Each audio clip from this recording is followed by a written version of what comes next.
What if Donald Trump publicly declared himself a genius 847 times over 40 years, and Jimmy Kimmel just put every single one on the screen?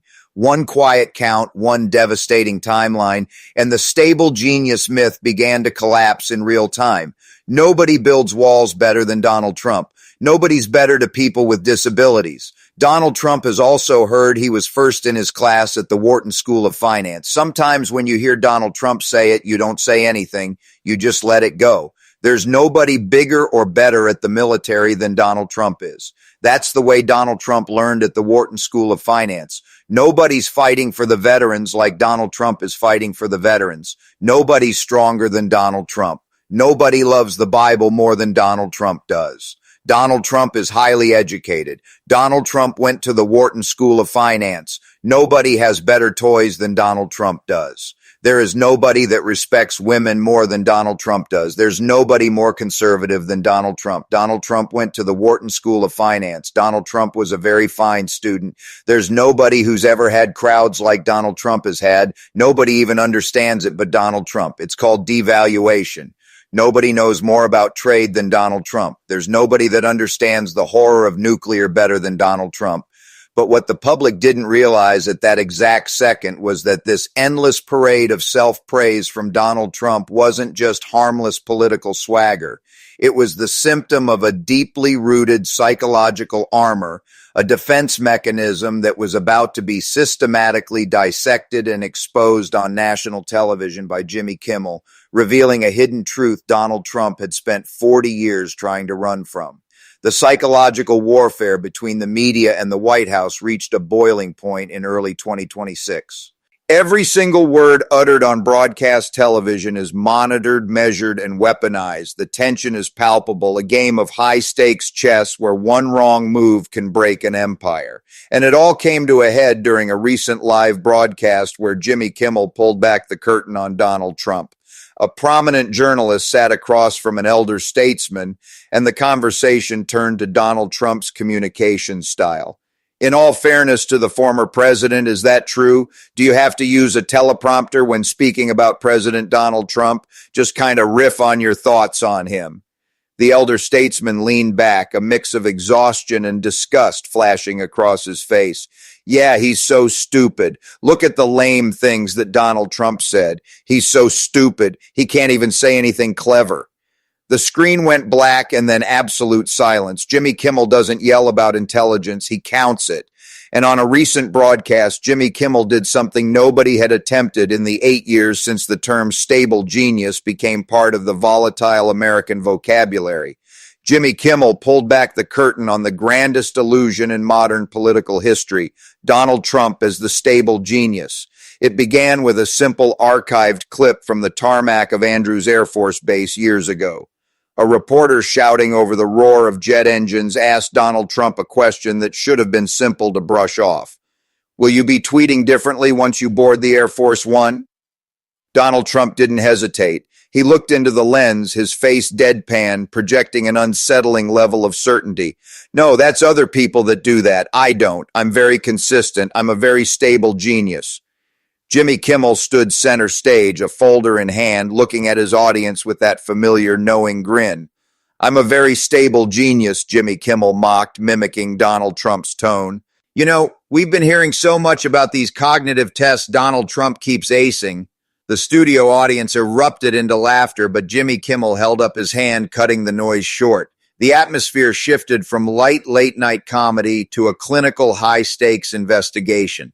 Jimmy Kimmel revealed that they had consulted medical professionals who administer these specific cognitive exams, the Montreal Cognitive Assessment. They are designed to detect early signs of dementia, not to measure high intellect. They ask you to identify a drawing of an elephant, to repeat a simple phrase, to draw a clock pointing to 11:10. They are about as difficult as the maze on the back of a box of Captain Crunch, but Donald Trump is still incredibly proud of his performance. The monitor behind Jimmy Kimmel flashed to a recent campaign rally speech where Donald Trump defended his mental acuity with aggressive defensive panic. But I've taken now 3 cognitive tests, Donald Trump boasted, his voice rising in pitch. I've aced every single one of them. And he said the White House doctors have reported he's in perfect health and that I aced, meaning I was correct on 100% of the questions asked. Donald Trump defines the word aced for us like we're the ones with dementia. I aced for the third straight time my cognitive exam, something which no other president or previous vice president. The clip cut off. The music swelled a low, ominous rhythm that built an intense micro tension in the room. Jimmy Kimmel looked back at the audience, his smile completely gone. Jimmy Kimmel's dedicated team of researchers counted every single time Donald Trump, now the sitting president of the United States in his second term, publicly declared himself a genius. Not smart, not intelligent, but a genius. The specific words stable genius, very stable genius, like really smart, all variations, all meticulously documented. The final count wasn't 20, it wasn't 100. The total number wasn't even 200. Jimmy Kimmel's team went all the way back to 1987, the very first time Donald Trump told a national television audience he possessed an exceptionally high IQ. They spent months combing through thousands of pages of official rally transcripts, decades of interview archives, every single Truth Social post, every Twitter history log, every late night live broadcast, every claim, every defensive declaration, every unprompted announcement of Donald Trump's own intellectual superiority. The final count, 847 times. Jimmy Kimmel placed the massive number on the big screen in bold, blood-red digits. The audience went completely quiet. The laughter died instantly. Because 847 isn't just a quirky personality trait from Donald Trump. It is a clinical pattern, a psychological map of deep-seated insecurity. Jimmy Kimmel didn't just document the 847 claims from Donald Trump. He built a comprehensive, data-driven timeline. And that timeline revealed something nobody had ever quantified or visualized before. Donald Trump's genius declarations weren't random occurrences. They weren't just standard rhetorical filler used to close out a rally speech. They spiked predictably, measurably, and always under the exact same psychological circumstances. Spike number one occurred in April 2011. It happened exactly 2 weeks after the infamous White House Correspondents' Dinner, where President Barack Obama spent 4 agonizing minutes systematically dismantling Donald Trump in front of the entire country's political and media elite while Donald Trump sat frozen in his seat. In the 14 days that followed that public humiliation of Donald Trump used the specific word genius to describe himself 22 times across various news interviews and public appearances. Spike number 2 arrived in January 2018 after Michael Wolff published Fire and Fury. Donald Trump made 14 separate public declarations of his genius across a mere 72 hours.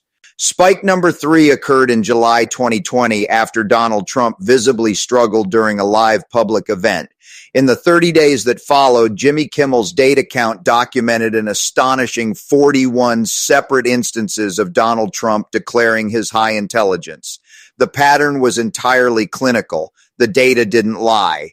The more the world collectively questioned Donald Trump's basic cognitive intelligence, the louder, faster, and more frequently Donald Trump declared it to anyone who would listen. Jimmy Kimmel didn't need to editorialize or use dramatic adjectives. He just stood next to the flat screen and showed the digital graph. The sharp vertical spikes aligned perfectly down to the exact day with moments of profound public humiliation for Donald Trump. Real geniuses don't need to look you in the eye and prove it 847 times. Michael Cohen's recent congressional testimony pulled back the first layer of this deception from Donald Trump.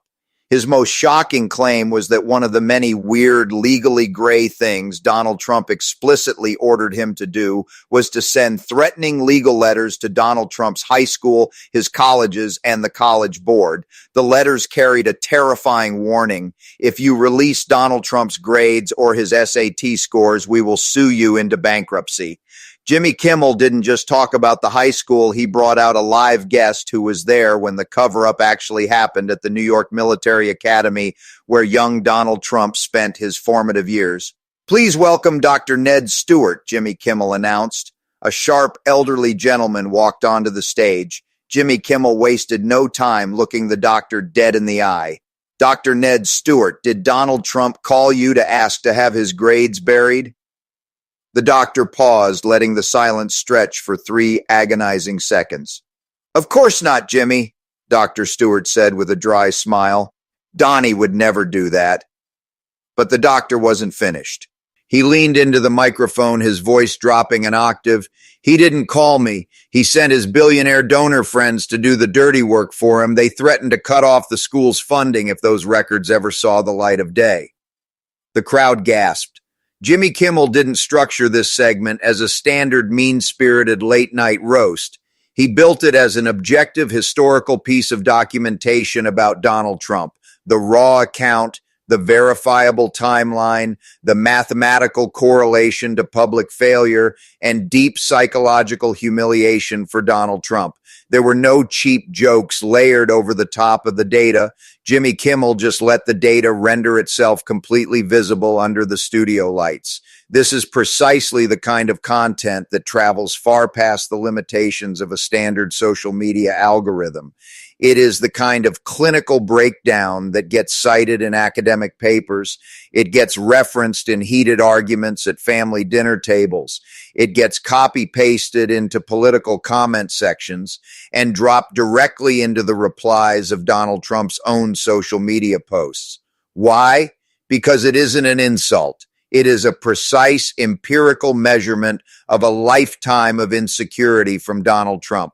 If you grew up in an era when truly confident, highly intelligent people didn't feel the psychological need to announce their own confidence every 3 days for 40 consecutive years, this timeline about Donald Trump reads very differently. It's not a manifestation of swagger. It's a manifestation of constant, exhausting emotional maintenance.